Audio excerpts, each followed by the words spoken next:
ang lehislatura. Opo. Alam nyo, huwag na tayong maglokohan dito. Sumusunod yan lagi sa presidente. Kung sinong presidente, sinusunod yan. Tama. Ng mga nasa mababang kapulungan. Like it or hate it, the fact remains, may super majority ka. Yan lahat ng majority ng mga miyembro ng House ay nasa partido, kung hindi man partido mismo ng Pangulo, ay allied o kaalyado ng Pangulo. Huwag mong sabihin Pangulo ko, congressman ka. Kong, huwag na natin tuloy impeachment. Makakasama yan. O magkakawatak-watak. Huwag mo sabihin yung congressman, sasabihin na, hindi Mr. President, tutuloy ko, bahala ka sa buhay mo. O, walang ganun. Yung speaker, sasabihin mo, speaker, insan, huwag mo nang ituloy yan. Sige na, makakasama sa atin. Huwag mo sabihin, hindi siya susundin nun. Baka hindi nga siya sinusunod. Kasi yung National Expenditure Program niya, hindi sinunod eh. Correct. Pinaglalalagay doon sa mga akap. Kaya nanalo yung 100 plus na congressman na pumirma. At saka plus yung revelation ni Toby Chanco, di ba? Na ginamit yung pangalan ng Pangulo na, pumirma kayo dyan, yung conditional release nyo, ibibigay sa inyo, magagamit nyo sa kampanya. Obvious naman, para doon yung conditional release, kaya nagkukumahog yung mga congressmen na kunin yun, di ba? Kaya pumirma lahat. Kaya bilib ako sa mga hindi pumirma. Yan si Bernadette Herrera, hindi yata pumirma, no? Hindi. O yan, iniipit ngayon. Yung Duterte Youth, hindi pumirma, iniipit ngayon. Ganyan ang realidad. So, Mr. President, do not tell me na hindi nyo kayang pigilin yan. BS po yan. Akala ko dati ang BS, BS Aquino lang eh. Wag sana kayong sumama sa hanay na yan. Pagkatapos, when he was chastised na, natalo yung mga kandidato ko Biro mo, ilan lang ang nanalong kandidato niya? 5. Yung iba doon hindi pa siya sigurado. Katulad ni Ping Lacson na si Tito Soto. Whether or not nasa alyansa yan, panalo yan Hindi natatalo yan kasi independent nga ang stance niyan. Independent sila. Kami ni Senator Ping, may differences kami niyan, but in fairness to him, bilib ako sa kanya dahil hindi siya kumukuha ng pork barrel. Ayun. Mulat sa pool. At independent siya. Tingin ko kung nasaan sa tama. Ang problema lang naman kami dyan dun sa Dacer Corbito na ang naging abogado ko ng isang witness laban sa kanya. Naintindihan naman niya kasi yung mga hearings na kasama si Senator Bato na iniimbestigahan namin yung communist influence sa mga eskwela. Nag-uugnayan naman kami ni Senator Lacson. Okay naman si Senator Ping. Independent yan, si Tito Soto. Maayos yan. Pero laging panalo yan. So kung tatanggalin mo si Ping at si Tito, first name talaga paring Ping. Si paring Tito, si paring Ping. Tatlo lang. Kung tutusin ang nanalo na talagang identified kay Pangulong Marcos. So siguro na-shock siya. Nagulat. Paano kaya ang itsura niyo na-shock siya? Tingnan natin. 1, 2, 3.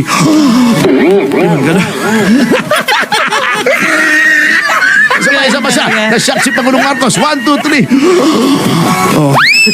Galing, artista talaga yan. Nung na-shock siya na talagang bugbog sarado yung kanyang mga bets sa Senado. Alam mo, tinatala niya yung mga bets niya di ba? Ang tawag doon, nilalag niya yung mga kandidato. Ang tawag doon, bet lag. Yung talaan yung mga bets. Senatorial bets nilalag niya, bet lag. Okay. Nung nalaman niya, naku, kamote. Anong ginawa niya? Unang-una, nagpa-interview siya kay Kato Jing. He is now waving the olive branch. Ayoko ng kalaban. Ang kailangan ko ngayon, allies. Paano? Mukhang nag-rude awakening, nahimasmasan yata. Na-realize niya, nako, sa June, next month. Last 3 years ko na. Anong iiwanan kong legacy? Teka, nagkakagulo-gulo ang Pilipinas. Dahil sa mga ginagawa ng mga tauhan ko na hindi ko kayang pigilan. Ayun. Sabi niya, ayoko ng kalaban. Willing ako makipagbate sa mga Duterte. Nako, Mr. President, too little, too late. Ayan. Pinaaresto nyo si Pangulong Duterte at tinransmit yung impeachment ng House na kontrolado ng pinsang buo ninyo. Ano pang pakikipagbate ang inaasahan nyo ngayon? Ngayon kinakabahan kayo dahil ngayon yung siguro na-realize. Ngayon, siguro na-realize nyo rin na yung mga binibigay sa inyong impormasyon ng inyong ng miyembro ng inyong gabinete ay palpak. Ayun. Pinagre-resign nyo ngayon. Sana sincere ito at hindi lamang isang bagay para may divert yung atensyon. Mga problema katulad niya, Abril pa lamang. Napakalaking bahagi na ng budget. Ubus na 70-80% na yata. Ubus na? Ng budget. Na-release na.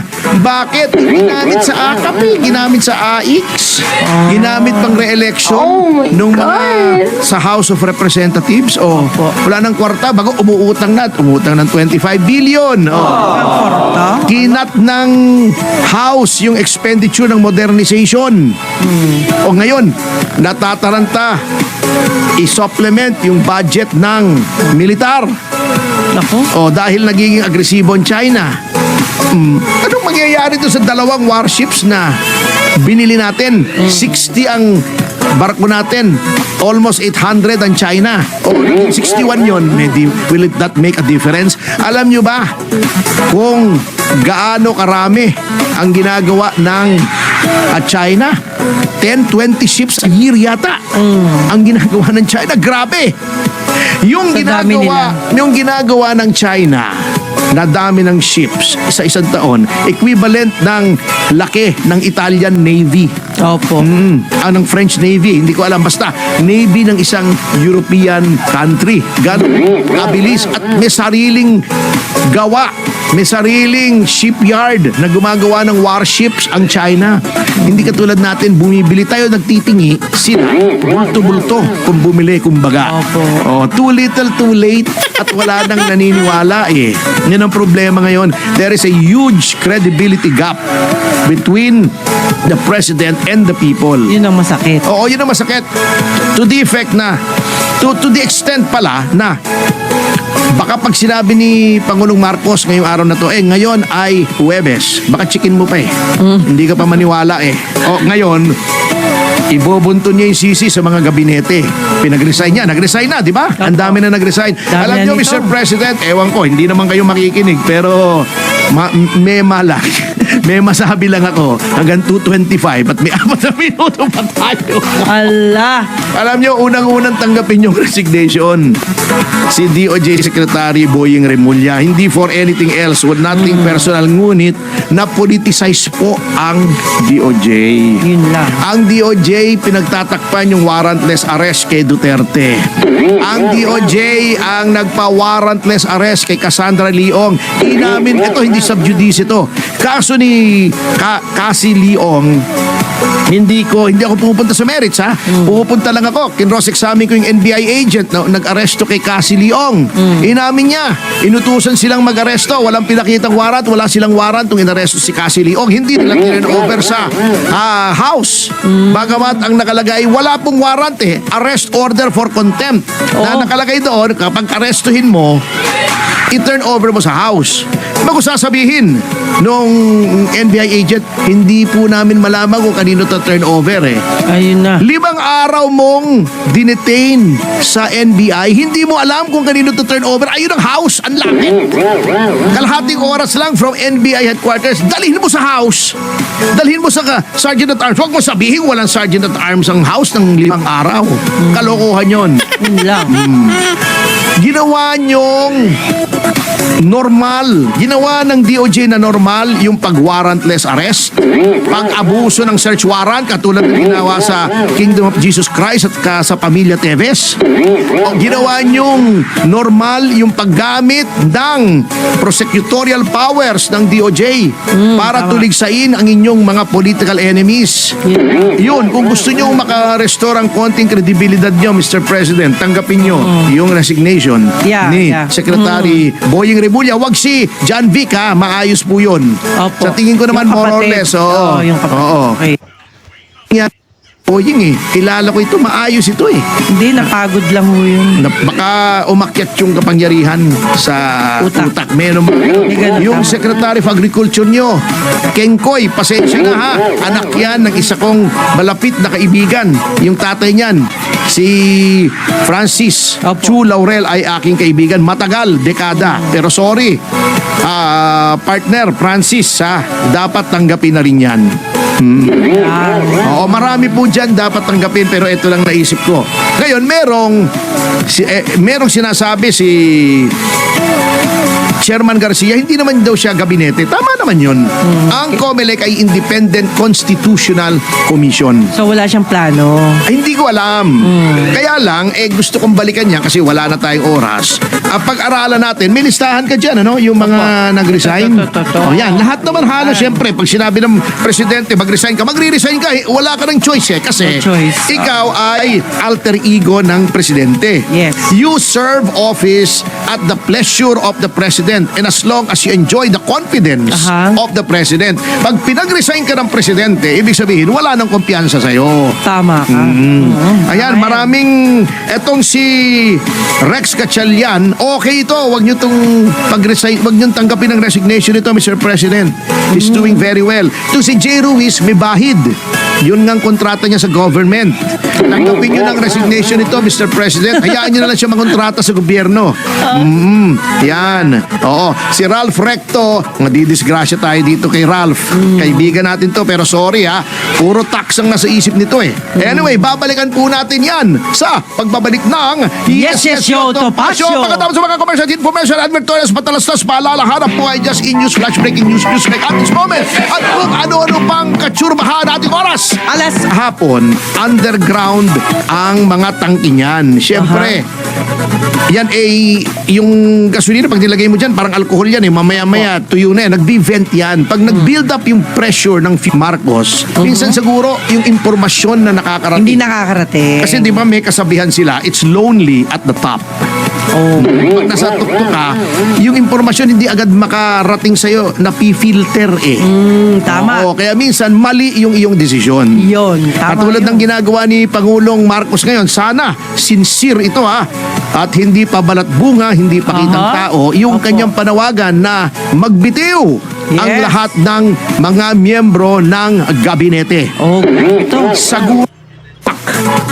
Ang tagal namang na-realize ni Pangulong Marcos yung political ramifications at implications ng pagkatalo ng majority. Sinasabi ko majority kasi ang majority ng 12 ay 7. Diba noon mukhang ang mananalo ay G's Diba? Mas Yung dumami 12. pa. Hindi, ang ibig kong sabihin, mukhang yung mga- mananalo ng administrasyon, yung alyansa, Opo. ay G's. Oo. Di sabi niya, referendum ito sa aking pamamahala. Akala niya kasi kung G's ang mananalo, majority, approve siya. Approve na. Ayaw kasi nilang maniwala na mababa ang approval rating, hindi kursunada ng karamihan ng mga Pilipino ang pamamahala ni Pangulong Marcos. Dapat yan malaman niya para nakaka-adjust siya. Hindi yata nakakarating sa kanya. So sige, banat lang, banat. Pina-impeach si Sara Duterte, bagamat karamihan ng taong bayan ayaw. Naggawa pa sila ng mga survey na sinasabi daw. Meron yung youth Bayuyut yata yung survey na yun Marcos Youth, yun na nagsasurvey, sinasabi. Alam nyo, yung mga ganyang mga Marcos Youth na nagsasurvey na binibilog nyo nyo yung ulo ng Pangulo, hindi po kayo nakakatulong. Kasi kag hindi po tama ang impormasyon na dumarating sa Pangulo tungkol sa nangyayari sa ground, sa ordinaryong tao, hindi po siya nakakapagdesisyon ng maayos. Tama. Binubola nyo na maoy mataas ang approval rating mo, mahal ka ng tao, o di ang banat lang siya ng banat, akala niya yung mga ginagawa niya ay tama. Anong ginawa? Notwithstanding na nagrally na nga ang INC, marami na nga tao. Survey na yun ng Marcos Youth, wet survey yun Sinasabing karamihan daw ng tao pabor sa pag-impeach kay Sara Duterte. 32 million nga ang bumoto ron, mas maraming boto kaysa kay Pangulong Marcos. Bago sasabihin mo, yung mga tao gustong ma-impeach. Tapuhan yun. Misinformation anong talaga. ginawa? Tinuloy nila impeachment. Kengko yung ginawa nilang yan. Bakit? Alam naman nila kahit i-transmit nilang impeachment sa Senado, wala mangyayari. Bakit? Dahil in recess. Ayun. Bakit? Dahil yung ibang mga na Senado ay mga ngampanya. Opo. Sila rin yung mga miyembro ng mababang kapulungan. Opo. Mga ngampanya rin. Bago, eto nakakatawa, sasabihin nyo.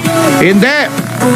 Halos 100 noong mga pumirma na ma-impeach si pangumalawang Pangulong Sara Duterte Opo. ay na-re-elect. Ibig sabihin, approve sa mga tao. Ayun. Ay nako, mali po yung analysis nyo. Iba po ang dynamics ng lokal sa nasyonal. Siyempre, halimbawa si Luistro, nanalo. Siyempre, iba yung dynamics ng lokal Sa kanya lang yung lugar. Sa kanya lang yun. Gusto noon kay Luistro for whatever reason. Opo. Baka natatawa sa itsura niya o natutuwa doon sa sayaw niya na para siyang lumalaktaw na palaka. O baka yung mga akap at saka yung AX ay tumalab. Yung mga ayuda-ayuda, hindi natin alam Pero the fact remains na yung mga ayaw sa impeachment na tumakbong senador, karamihan nanalo. Ayun. Bilyar, Marcos, Marcoleta, Go, De La Rosa. Yan lahat yan at saka yung mga neutral. Opo. Yung mga hindi natin alam. Si Bam hindi natin alam. Yung mga solo flight. Yung mga staunchly pro-impeachment o Lats, Manny Pacquiao, Abalos, yung alam nilang talagang pro-impeachment, nangamoting lahat. Tolentino, yan, di ba? Yun ang referendum national. Ayun. Tinira pa rin niya yung impeachment, hindi siya gumawa ng hakbang. Alam nyo, walang maniniwala bagamat sinasabing independent under the Constitution ang lehislatura. Opo. Alam nyo, huwag na tayong maglokohan dito. Sumusunod yan lagi sa presidente. Kung sinong presidente, sinusunod yan. Tama. Ng mga nasa mababang kapulungan. Like it or hate it, the fact remains, may super majority ka. Yan lahat ng mga miyembro ng House ay nasa partido, kung hindi man partido mismo ng Pangulo, ay allied o kaalyado ng Pangulo. Huwag mong sabihin, Pangulo ko, congressman ka. Kong, huwag na natin tuloy yung impeachment. Makakasama yan. O magkakawatak-watak. Huwag mong sabihin yung congressman, sasabihin na, hindi, Mr. President, tutuloy ko, bahala ka sa buhay mo. Walang ganun. Yung speaker, sasabihin mo, Speaker, insan, huwag mo nang ituloy yan. Sige na, makakasama sa atin. Huwag mo sabihin, hindi siya susundin nun. Baka hindi nga siya sinusunod. Kasi yung National Expenditure Program niya, hindi sinunod Correct. Pinaglalalagay doon sa mga akap. Kaya nanalo yung 100 plus na congressman na pumirma. At saka plus yung revelation ni Toby Chanco, di ba? Na ginamit yung pangalan ng Pangulo na, pumirma kayo dyan, yung conditional release nyo, ibibigay sa inyo, magagamit nyo sa kampanya. Obvious naman, para doon yung conditional release, kaya nagkukumahog yung mga congressmen na kunin yun, di ba? Kaya pumirma lahat. Kaya bilib ako sa mga hindi pumirma. Yan si Bernadette Herrera, hindi yata pumirma, no? Hindi. Yan, iniipit ngayon. Yung Duterte Youth, hindi pumirma, iniipit ngayon. Ganyan ang realidad. So, Mr. President, do not tell me na hindi nyo kayang pigilin yan. BS po yan. Akala ko dati ang BS, BS Aquino lang wag sana kayong sumama sa hanay na yan. Pagkatapos, when he was chastised na, natalo yung mga kandidato ko Biro mo, ilan lang ang nanalong kandidato niya? 5. Opo. Oo. Yung iba doon hindi pa siya sigurado. O katulad ni Ping Lacson na si Tito Soto. Whether or not nasa alyansa yan, panalo yan Hindi natatalo yan kasi independent nga ang stance niyan. Dependent sila. Kami ni Senator Ping may differences kami niyan, but in fairness to him, believe ako sa kanya dahil hindi siya kumukuha ng pork barrel Ayun. mulat sa pool. At independent siya. Tingin ko kung nasaan sa tama. Ang problema lang naman kami dyan dun sa Dacer Corbito na ang naging abogado ko ng isang witness laban sa kanya. And, naintindihan naman niya kasi yung mga hearings na kasama si Senator Bato na iniimbestigahan namin yung communist influence sa mga eskwela. Opo. Nag-uugnayan naman kami ni Senator Lacson. Ayun. Okay naman si Senator Ping. Independent yan, si Tito Soto. Maayos yan. Pero laging panalo yan. So kung tatanggalin mo si Ping at si Tito, first name talaga Paring Ping. Si Paring Tito, si Paring Ping. Paring Ping. Oo, tatlo lang. Opo. Kung tutusin ang nanalo na talagang identified kay Pangulong Marcos. So siguro na-shock siya. Oh, nagulat. Paano kaya ang itsura niyo na-shock siya? Tingnan natin. 1, 2, 3. Ganun. Isa pa siya. Na-shock si Pangulong Marcos. 1, 2, 3. Oh. Ganun artista talaga. Nung na-shock siya na talagang bugbog sarado yung kanyang mga bets sa Senado. Alam mo, tinatala niya yung mga bets niya di ba? Ang tawag doon, nilalag niya yung mga kandidato. Ang tawag doon, bet lag. Yung